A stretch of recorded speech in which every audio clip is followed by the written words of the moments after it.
kasih setiamu besar buat kami Tuhan. Terima kasih.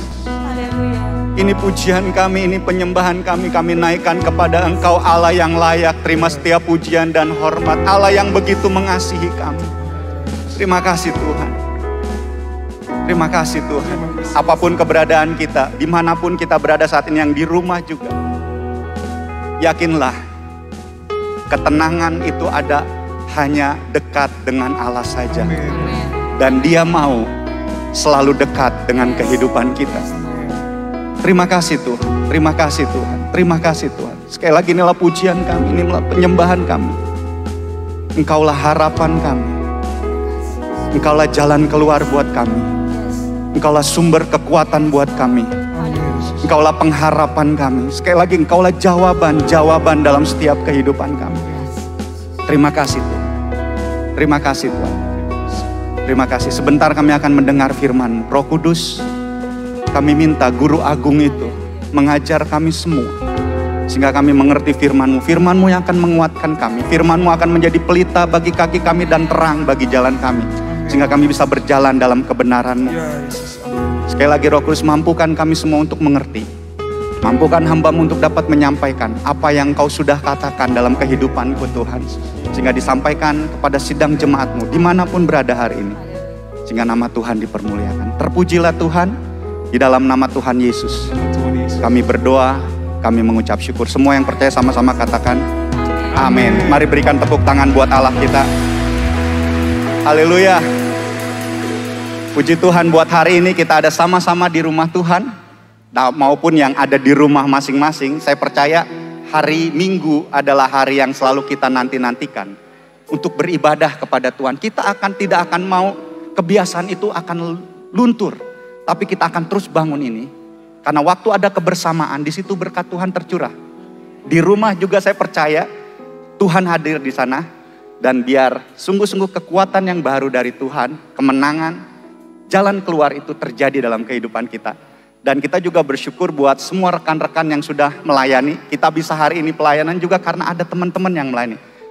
Nggak keberatan kalau kita berikan tepuk tangan buat mereka semua. Thank you. Thank you. Tuhan berkati, selamat, silakan duduk. Dan juga semua usher dan semua pelayan yang sudah melayani. Tuhan memberkati. Puji Tuhan. Damai sejahtera Tuhan ada atas kita semua. Shalom, sekali lagi kami mengucap syukur kepada Tuhan buat kesempatan untuk bisa menyampaikan firman Tuhan pada pagi hari ini. Sesuatu yang menggairahkan gitu ya. Tapi sesuatu juga yang cukup menantang gitu. Karena harus mencari wajah Tuhan, berdoa. Karena prinsipnya adalah kalau hamba Tuhan yang berdoa di sini bukan apa yang saya mau katakan. Tapi kita harus mencari apa yang Tuhan mau katakan melalui hidup saya gitu. Setiap hamba-hamba Tuhan, saya percaya di gereja ini adalah waktu mempersiapkan sebuah firman Tuhan. Mereka bukan cuma berpikir apa ya yang kira-kira saya mau sampaikan, bukan. Tapi dia selalu berpikir bahwa Tuhan, apa yang ingin Engkau sampaikan bagi jemaat-Mu melalui kehidupan saya. Dan saya percaya itu nilai di GSJ Bethlehem. Jadi segala sesuatu dalam setiap pelayanan selalu tanya sama Tuhan, apa yang ingin Tuhan sampaikan. Karena sekali lagi, semua yang kita lakukan itu bukan tentang diri kita sendiri, tapi semua tentang Tuhan. Puji Tuhan. Oke. Sebelum memulai masuk ke dalam intinya, kita ingat bahwa tema gereja kita adalah shape. Ya, tema gereja kita tahun ini adalah shape, di mana itu ada spirit filled, jemaat yang dipenuhi oleh Roh Kudus, terus honor, jemaat yang terhormat, otentik, jemaat yang nggak palsu, istilahnya otentik, kemudian persisten, jemaat yang gigih, jemaat kemudian excellent, jemaat yang unggul.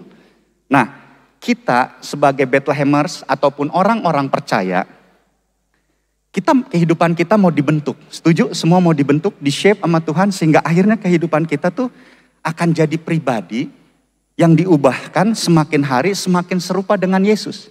Sesuai dengan rencana dan kehendak Tuhan. Dan selama setahun ini, mari kita punya hati yang terbuka untuk mau dibentuk oleh Tuhan. Diperbaharui oleh Tuhan. Kehidupan kita akan semakin maju, semakin bersinar. Karena kehidupan orang benar itu seperti jalan rembang tengah hari yang semakin hari harus semakin terang. Karakternya akan semakin hari semakin diubahkan, semakin serupa dengan Tuhan Yesus. Siap untuk dibentuk sama Tuhan ya. Dan tema 2 bulan ini memang bicara tentang honor ya, tentang terhormat. Saya sedikit mengulang aja. Dari mulai bulan Februari, saya catat soalnya. Pastor Arif sudah menyampaikan tentang membangun budaya hormat. Menghormati Tuhan dan menghormati sesama. Kemudian Pastor Yohana bicara tentang menghormati sesama kita orang. Kemudian Pastor Joy, firman Tuhan mengatakan membangun komunitas yang menghidupi nilai-nilai hormat. Kemudian Pastor Daniel Yosafat, hidup terhormat menanti kedatangan Tuhan. Yang harus istilahnya tenang, punya ketenangan, fokus dalam bekerja dan melakukan pekerjaan baik yang Tuhan sudah sediakan. Menanti kedatangan Tuhan itu hidup yang terhormat. Kemudian Bapak Arif Dede bicara tentang menghormati pernikahan. Dan minggu lalu Pastor Arif sudah menyampaikan sesuatu yang powerful. Bicara tentang menghormati Tuhan dengan hartamu. Saya pikir itu harus didengar. Kalau perlu diulang, ada di YouTube-nya GSJ Bethlehem. Dengar dan belajar untuk melakukannya. Saya percaya bahwa kita akan menjadi pribadi-pribadi yang terhormat. Waktu kita belajar untuk melakukan firman Tuhan. Nah hari ini sama-sama saya masih tetap dalam temanya honor. Kita akan belajar firman Tuhan sehingga kita mengerti dari sisi lain nih tentang terhormat. Saya berdoa biar melalui firman Tuhan ini termasuk saya sebetulnya. Bahwa kita memiliki sudut pandang yang benar sesuai dengan firman Tuhan mengenai kehidupan yang terhormat. Oke, siap ya? Honor. Tujuannya adalah kehidupan jemaat, agar kehidupan jemaat yang terhormat. Dihormati oleh Allah dan manusia. Sekali lagi, tujuannya adalah kita sebagai jemaat atau orang-orang percaya menjadi kehidupan jemaat yang terhormat. Yang dihormati oleh Allah dan manusia. Itu ada di lift kita juga. Ini sesuatu yang harus kita tahu. Bahwa kita akan menjadi jemaat yang terhormat. Orang-orang Kristen yang terhormat, yang dihormati oleh Allah dan manusia. Enggak satu cuman dihormati manusia aja. Tapi dua-duanya sesuatu yang utuh. Dihormati oleh Allah dan manusia. Dan saya percaya kita semua mau dihormati oleh Allah dan manusia. Oleh karena itu kita akan belajar hari ini bagaimana hidup yang terhormat. Yang dihormati oleh Allah dan manusia. Dasar firman Tuhannya diambil dari 1 Samuel 16. 1 Samuel 16 ayat 1 sampai 13. Tapi saya nggak akan bacakan semuanya. Tapi ini 1 Samuel 16 ayat 1 sampai 13. Ini bicara tentang Daud diurapi menjadi raja. Saya akan bacakan ayat yang pertama. Berfirmanlah Tuhan kepada Samuel, berapa lama lagi engkau berduka cita karena Saul? Bukankah ia telah kutolak sebagai raja atas Israel? Isilah tabung tandukmu dengan minyak dan pergilah aku mengutus engkau kepada Isai, orang Bethlehem itu. Sebab di antara anak-anaknya telah kupilih seorang raja bagiku. Ayat yang keempat. Samuel berbuat seperti yang difirmankan Tuhan dan tibalah ia di kota Bethlehem. Para tua-tua di kota itu datang mendapatkan dengan gemetar dan berkata, adakah kedatanganmu ini membawa selamat? Kemudian ayat yang kelima, jawabnya, ya benar, aku datang untuk mempersembahkan korban kepada Tuhan. Kuduskanlah dirimu dan datanglah dengan daku ke upacara pengorbanan ini. Kemudian ia menguduskan Isai dan anak-anaknya yang laki-laki dan mengundang mereka ke upacara pengorbanan itu. Ayat yang keenam, ketika mereka itu masuk dan Samuel melihat Eliab, lalu pikirnya, sungguh di hadapan Tuhan sekarang berdiri yang diurapinya. Tapi ayat yang ketujuh dikatakan demikian. Tetapi berfirmanlah Tuhan kepada Samuel, jangan pandang parasnya atau perawakannya yang tinggi, sebab aku telah menolaknya. Bukan yang dilihat manusia, yang dilihat Allah.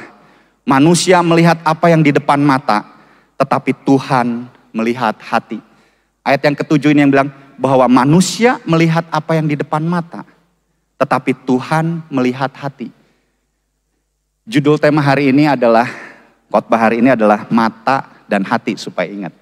Mata dan hati. Mata itu berbicara tentang sesuatu yang kelihatan.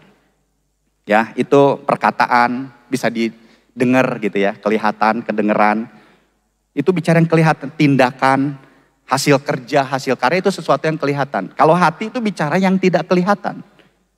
Ada hati, ada keinginan, ada pikiran, ada kehendak, ada motivasi, ada integritas. Orang-orang gak lihat apa yang kita lakukan, yang orang-orang gak lihat. Itu sesuatu yang gak kelihatan. Jadi dalam kehidupan manusia itu ada yang kelihatan, itu bicara mata. Ada juga yang gak kelihatan dalam kehidupan. Apa yang kalian lakukan waktu tidak kelihatan di rumah itu kan gak kelihatan. Tapi itu adalah kehidupan manusia. Dan kelihatan di depan-depan orang itu juga kehidupan manusia. Jadi kehidupan manusia itu ada dua sisi. Ada yang kelihatan dan ada yang tidak kelihatan. Ada mata yang kelihatan oleh mata, ada yang kelihatan harusnya di hati yang gak kelihatan. Nah, dua-duanya ini penting dan utuh. Gak bisa dipisahkan, hati aja atau mata saja. Firman Tuhan saya percaya hari ini juga, Tuhan lakukan firman Tuhan ini atau tulis firman Tuhan ini bukan karena lebih penting yang hati atau lebih penting yang mata. Enggak, sama-sama dua-duanya penting.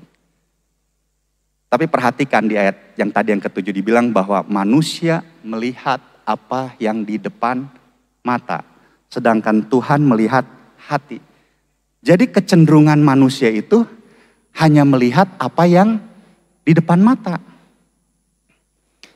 Manusia itu hanya melihat apa yang di depan mata. Itu naturalnya manusia. Kecenderungan manusia itu hanya melihat apa yang di depan mata. Makanya fokusnya apa yang di depan mata. Waktu fokusnya yang di depan mata, itulah yang dikejarnya. Itulah yang dilomba-lomba untuk mengejarnya. Yang kelihatan, fisiknya gitu istilahnya. Mereka berlomba-lomba untuk apa? Dalam zaman sekarang ini mereka berlomba-lomba. Kalau kita lihat media sosial semua, apa yang ditawarkan adalah mereka manusia itu sedang mengejar sesuatu yang kelihatan. Harta, kekayaan. Minggu lalu Pastor Ari sudah jelaskan sesuatu yang sangat powerful. Itu yang dikejar manusia yang kelihatan, kekayaan, harta, jabatan, kekuasaan, kepandaian, hasil karya, prestasi, itu yang sedang dikejar oleh manusia. Sekali lagi, ketiga hal itu, yang kelihatan itu nggak salah. Sekali lagi nanti kita akan bahas ya, sambil berjalan kita akan mengerti bahwa ketiga hal itu nggak salah. Sesuatu yang terlihat, itu adalah bagian dari kehidupan manusia. Kekayaan, harta, kekuasaan, jabatan, kepandaian, hasil kerja, karya, kekuatan, semua prestasi itu nggak salah. Tapi manusia sedang fokus untuk mengejar itu semua, sehingga dia hanya mengejar apa yang fisik, yang kelihatan. Bahkan ini yang berbahaya, nilai-nilai manusia atau nilai-nilai dunia yang salah adalah karena fokusnya adalah kepada yang kelihatan, maka mereka mengejar semua itu. Sehingga istilahnya gini, kalau kamu mau jadi orang yang terhormat, kamu harus memiliki kekayaan. Kamu harus kaya dulu baru kamu akan terhormat. Kamu harus punya jabatan yang tinggi dulu. Kamu harus punya prestasi, kepandaian kamu itu baru hidup yang terhormat. Seorang kaya, salah satu orang terkaya di China namanya Jack Ma pernah berkata demikian. Ketika kamu miskin, belum sukses, semua kata-kata bijakmu terdengar seperti kentut. Tapi ketika kamu kaya dan sukses, kentutmu terdengar sangat bijak dan menginspirasi. Quotes-nya kayaknya real ya, itu kehidupan di manusia ya. Itu adalah nilai manusia, nilai dunia ini. Tapi ini quote ini berbahaya kalau kita enggak mengerti kebenaran yang sesungguhnya. Jadi mereka hanya fokus melihat apa yang di depan mata aja. Orang akan dihargai, orang akan dihormati kalau dia kaya. Kalau dia punya jabatan tinggi. Kalau dia punya prestasi. Tapi tidak seperti itu. Pelajaran yang pertama dari firman Tuhan hari ini saya mau sampaikan bahwa yang pertama, jangan salah fokus. Atau jangan salah kejar. Firman Tuhan jelas, carilah dahulu kerajaan Allah dan kebenarannya, maka semuanya akan ditambahkan kepadamu. Minggu lalu sudah disampaikan, Nggak masalah tentang kekayaan. Tapi harus fokus cari dulu yang esensi. Maka yang lainnya akan ditambahkan. Kalau saya ingat ayat ini, saya sebetulnya ingat kira-kira hampir 30 tahun yang lalu. Waktu saya mulai kuliah. Satu kali saya diberikan kesempatan, Tuhan baik memang diberikan kesempatan kuliah itu. Ada kuliah bersama, kelas cukup besar 100 orang lebih. Tiba-tiba dosennya bilang, apa yang menjadi prinsip dalam hidup kamu? Dan sampaikan di depan kelas. Dan dari 100 orang itu salah satunya saya ditunjuk. Jadi saya sudah persiapkan, saya pakai ayat ini. Dalam kuliah saya bilang, prinsip hidup saya adalah carilah dahulu kerajaan Allah dan kebenarannya. Makanya semuanya akan ditambahkan kepadamu.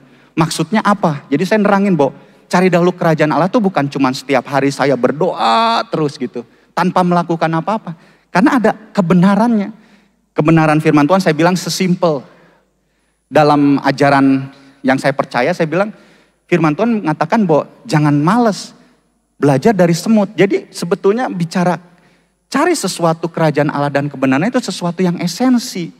Melakukan firman Tuhan itu sesuatu yang esensi. Maka semuanya itu akan ditambahkan. Sesuatu yang terlihat itu akan ditambahkan dalam kehidupan kita. Firman Tuhan sekali lagi bukan nggak boleh mengejar ya. Tapi jangan salah kejar. Kejarlah hikmat. Amsal itu bilang kejarlah pengertian.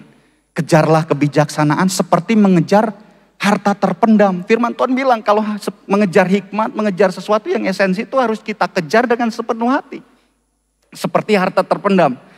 Yang mulia, yang suci, yang kudus, yang murni. Yang merupakan suatu kebajikan yang layak didengar. Itu yang kita pikirkan, yang kita kejar sungguh-sungguh. Itu yang esensi. Karena waktu kita dapatkan yang esensi. Dan kita mulai melakukannya. Maka yang lain, yang kelihatan oleh mata yang berupa fisik itu akan ditambahkan kepada kita semua. Amin. Mau cerita. Setiap Senin biasanya saya bersama istri pergi ke kantor. Ke daerah Cikarang. Pagi-pagi kita pergi, kalau bapak ibu yang biasa pergi ke luar kota untuk kerja ya ke Jakarta. Itu pagi-pagi mulai dari subuh sampai pagi itu orang tuh berlomba-lomba untuk datang ke kantor. Mereka rajin untuk datang pagi-pagi. Rajin atau enggak karena memang udah keharusan kali ya. Tapi itu kalau sudah masuk ke daerah Cimanggis, Cibubur, macetnya aujubillah jadinya. Maksudnya macetnya benar-benar macet tuh. Jadi istilahnya untuk sesuatu yang kelihatan. Mereka aja kejar dan berlomba-lomba untuk itu. Sekali lagi nggak salah. Kita harus punya prinsip itu untuk rajin. Tapi untuk yang tidak kelihatan. Apakah kita juga mengejar seperti itu? Datang dalam pekerjaan yang di Bogor tetap rajin. Pagi-pagi. Bagaimana dengan doa pagi kita? Bagaimana dengan membaca firman Tuhan kita? Bagaimana dengan WPDA kita waktu pribadi dengan Allah? Apakah kita juga mengejar seperti itu yang subuh-subuh harus berangkat pagi dari rumah. Subuh-subuh harus bangun untuk persiapan diri dan pergi untuk sesuatu yang fisik. Tapi bagaimana dengan sesuatu yang esensi, yang gak kelihatan itu? Apakah kita masih tetap mengejarnya dengan sesungguh hati, dengan sekuat tenaga? Sekali lagi, Tuhan tidak anti dengan apa yang di depan mata. Tuhan tidak anti dengan fisik. Saya percaya Tuhan tidak menolak Eliab karena paras dan perawakannya. Karena waktu memilih Daud di ayat ke-12, kita baca di ayat ke-12, Tuhan pun memulainya dengan ini. Setelah kita tahu ya ceritanya, dipanggil nggak ada yang apa ini semua anak kamu Isai? Bukan, ada satu lagi di padang gitu. Panggil dia, kemudian firman Tuhan bilang gini. Kemudian disuruhlah menjemput dia, yaitu Daud. Ia kemerah-merahan, matanya indah dan parasnya elok. Lalu Tuhan berfirman, bangkitlah, urapilah dia, sebab inilah dia. Tuhan memulai dengan apa? Ia kemerah-merahan. Itu bicara fisik.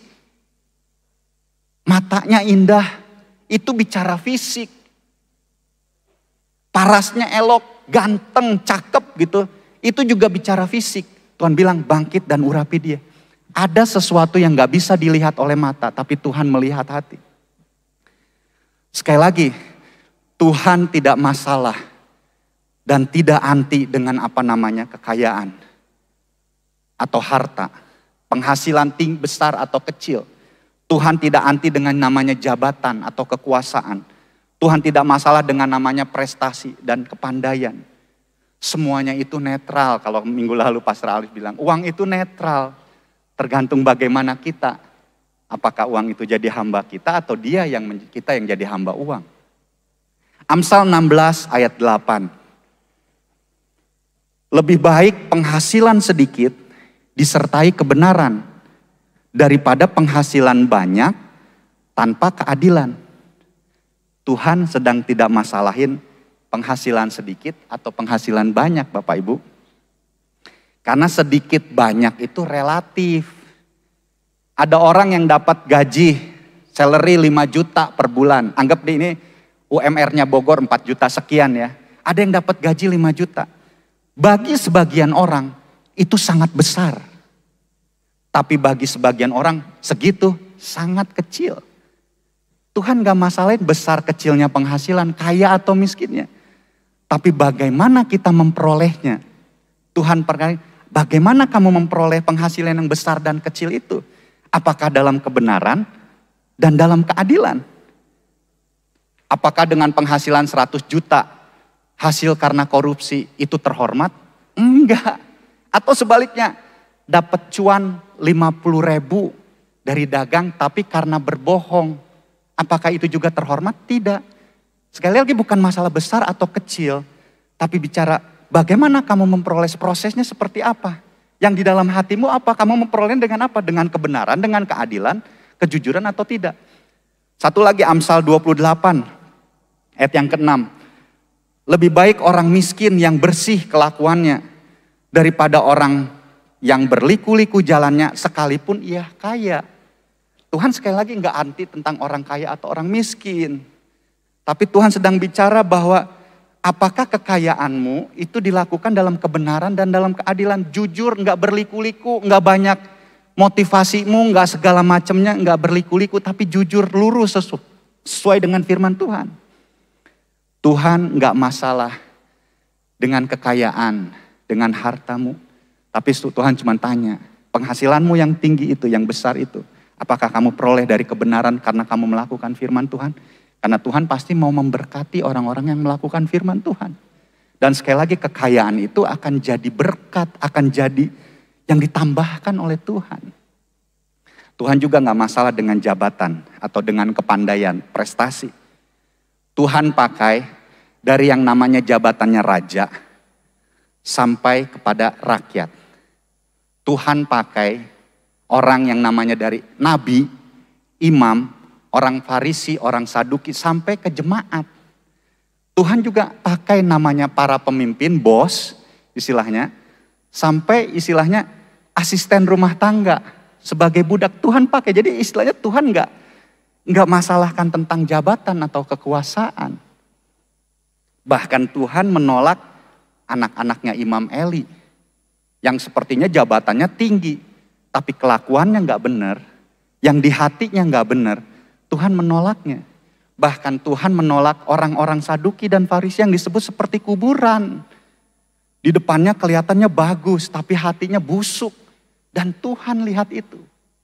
Sekali lagi, Tuhan nggak masalahkan dengan prestasi apapun.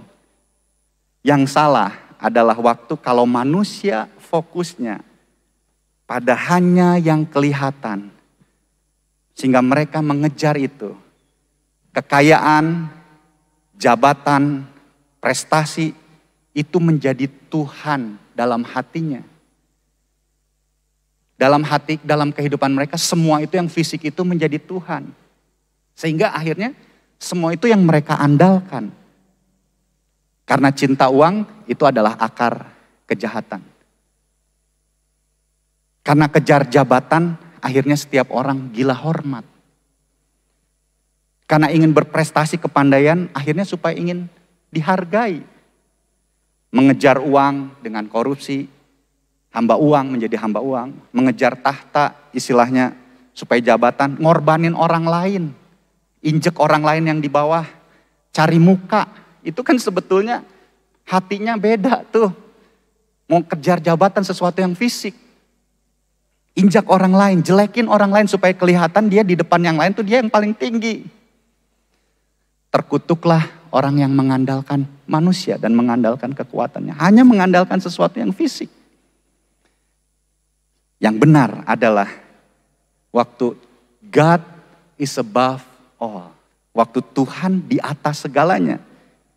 Di dalam hati saya dan Bapak Ibu, Tuhan tuh di atas segalanya. Dia tetap Tuhan di atas harta saya, harta kita, kekayaan kita. Maka akhirnya muliakan Tuhan dengan hartamu karena Tuhan di atas semuanya. Waktu Tuhan tetap jadi Tuhan dalam jabatan saya, maka apa yang kita lakukan? Kita akan melayani sesama karena dia datang untuk melayani bukan untuk dilayani. Maka kita akan melayani orang. Jabatan power is to serve gitu. Itu nilai gereja kita loh. Kemudian waktu Tuhan di atas segalanya, tetap Tuhan dalam kepandaian dan dalam talenta kita, prestasi kita. Maka Tuhan akan pakai setiap talenta dan kepandaian kita untuk menolong orang dan membangun kehidupan orang. Life builder. Jadi Tuhan tetap di atas, di dalam hati kita. Di atas jabatan, di atas harta, di atas kepandaian kita. Sekali lagi pelajarannya, jangan salah fokus, jangan salah kejar.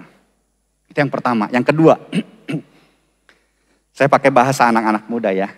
Dari pelajaran ayat yang ke-7 ini, manusia melihat yang di depan mata, Tuhan melihat hati. Pelajaran yang kedua bilang gini, hey, Tuhan gak bisa dibohongi tahu. Pelajaran kedua, Tuhan gak bisa dibohongi tahu. Kalau anak-anak, Tuhan gak bisa dibohongi tahu. Kenapa? Sebetulnya di ayat ke-7 ini adalah peringatan Tuhan kepada Samuel.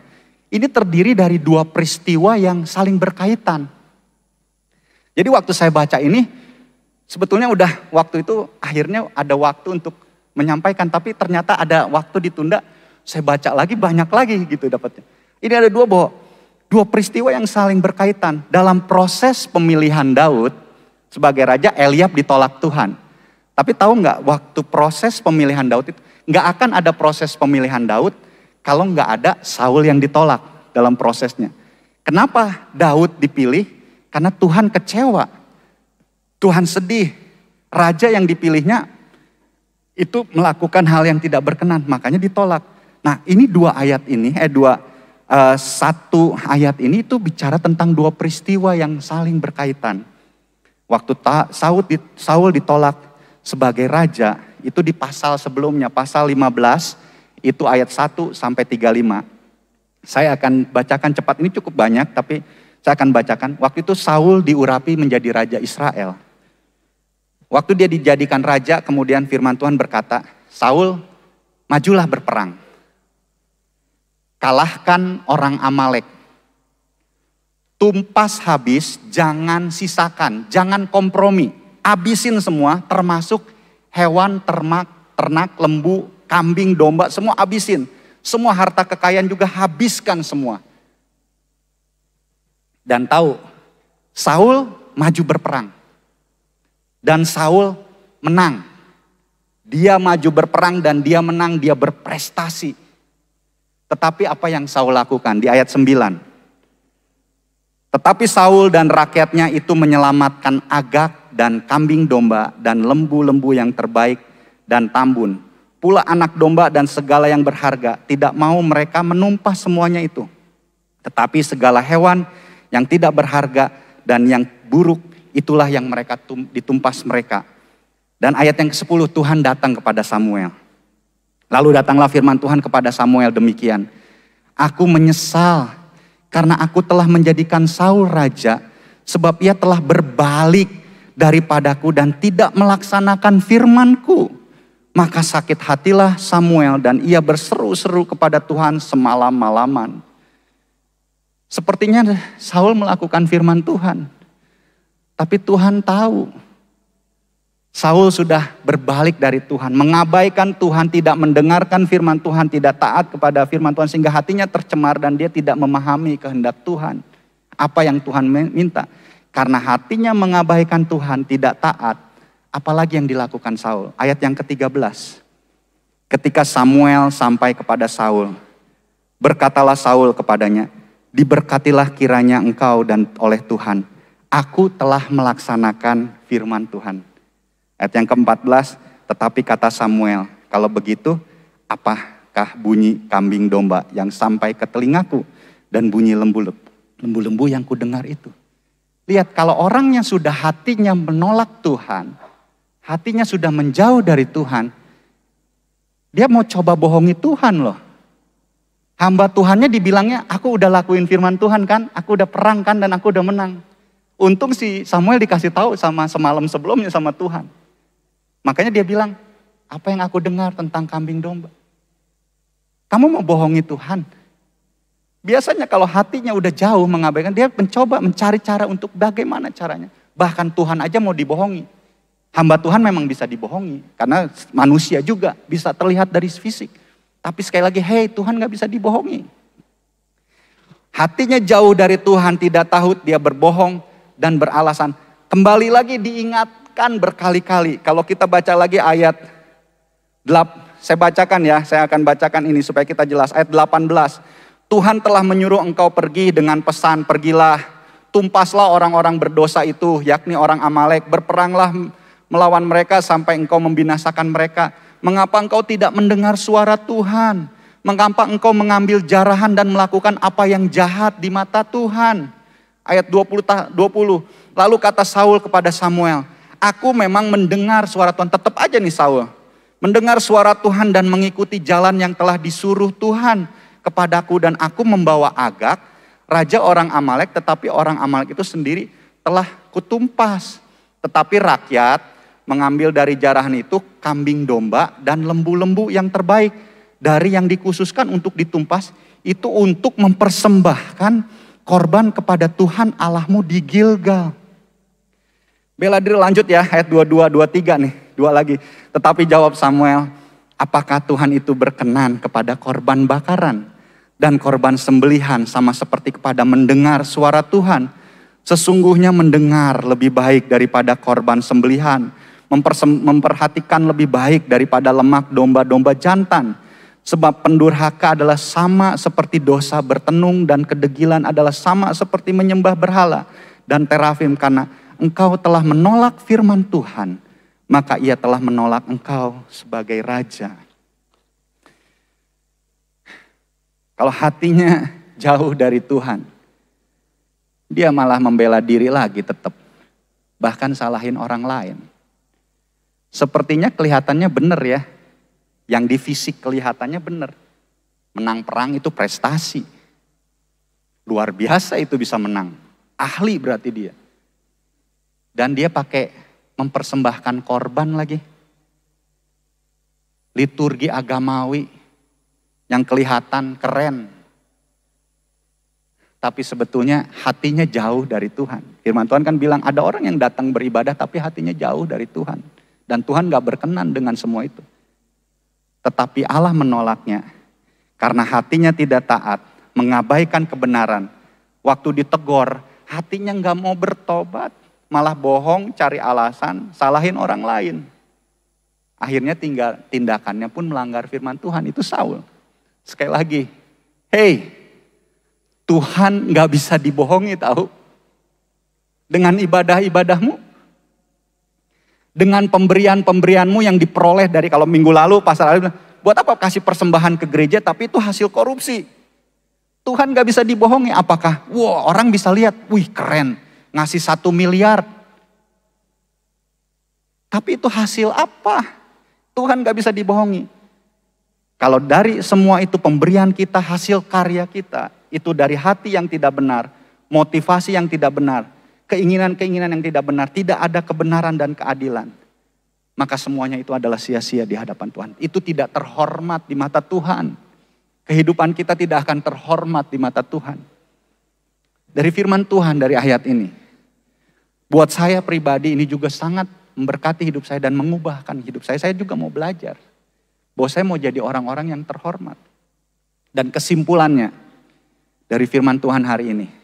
Kita akan segera akhiri kesimpulan yang pertama. Kehidupan yang terhormat adalah di mana kehidupan kita, waktu hati dan mata kita itu sama. Kalau tadi saya bilang hati dan mata VS ya, versus sekarang tuh saya pakai sama. Waktu hati dan mata kita itu sama. Hidupan yang terhormat adalah waktu hati dan mata kita sama. Di mana hati kita, di mata kita itu Tuhan tetap nomor satu. Kebenaran itu tetap nomor satu dalam kehidupan kita. Kehidupanmu yang terlihat, kehidupan saya yang terlihat oleh orang lain, dan kehidupan orang yang tidak terlihat oleh orang lain itu sama.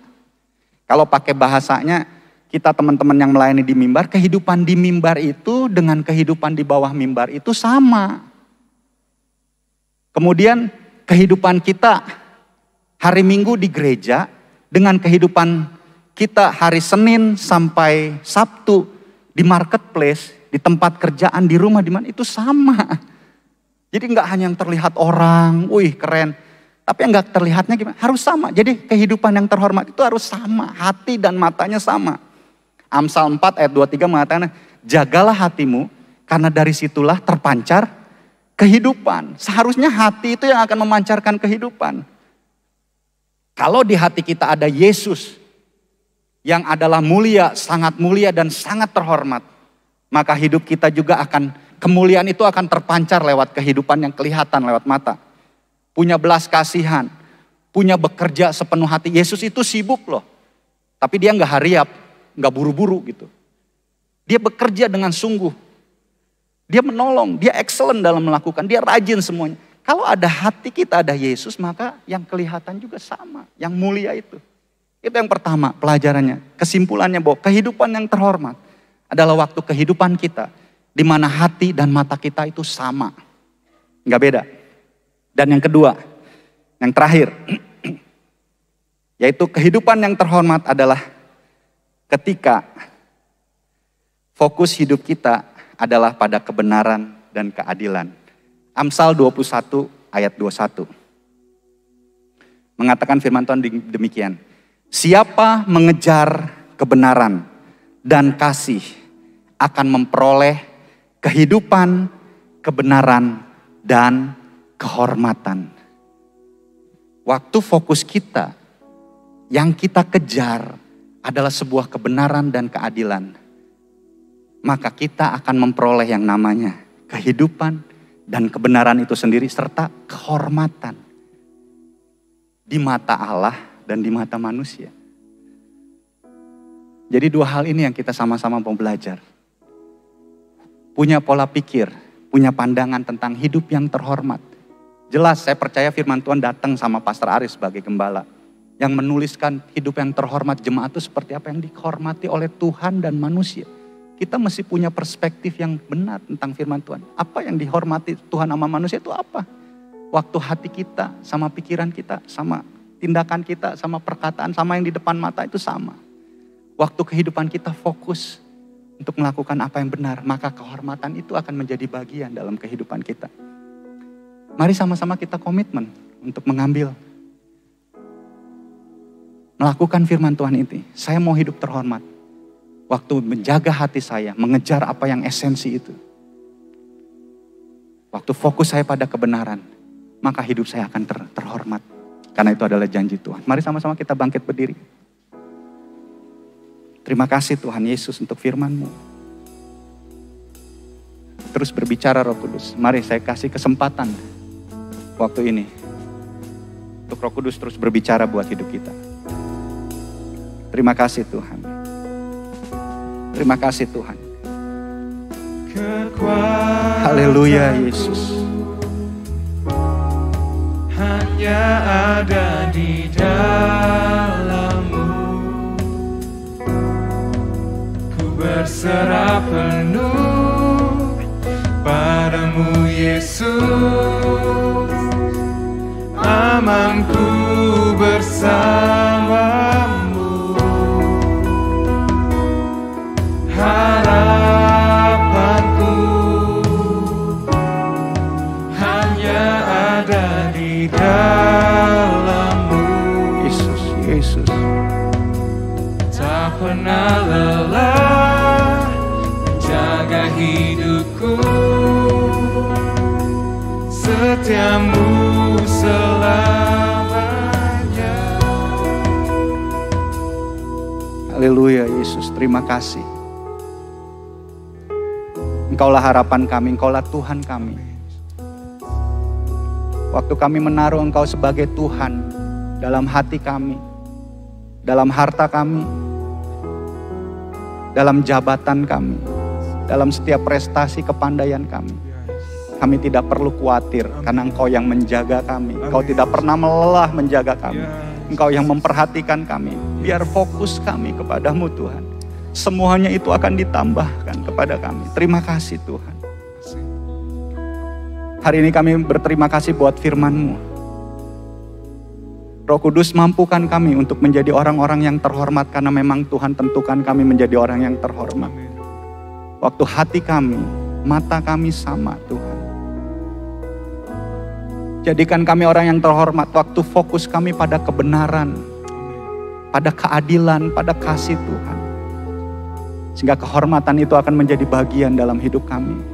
Roh Kudus mampukan kami. Mampukan. Kalau ada firman Tuhan ini menegur kami, kami tahu bahwa ini adalah kasih-Mu buat kami. Kami mau berbalik Tuhan. Kami mau berbalik. Hati kami adalah hati yang lembut, yang selalu mau berbalik. Tidak seperti hati Saul, tapi kami mau hati seperti hati Daud.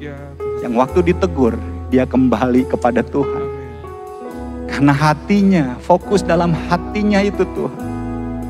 Yang terlihat oleh matamu dengan jelas. Karena gak pernah ada yang tersembunyi di hadapan-Mu. Terima kasih banyak. Kami mengucap syukur untuk hari ini. Hamba-Mu selesai menyatakan firman Tuhan. Apa yang Kau sudah sampaikan. Berikan kemampuan buat kami semua. Roh Kudus tolong kami semua. Untuk dapat melakukan firman Tuhan ini dalam hidup kami. Sehingga hidup kami terhormat. Dihormati oleh Allah. Dan dihormati oleh sesama. Dan nama Tuhan saja yang dipermuliakan. Sempurnakan doa kami karena kami mohon di dalam nama Yesus. Kami berdoa, kami mengucap syukur. Semua yang percaya sama-sama katakan amin. Silakan duduk Bapak Ibu.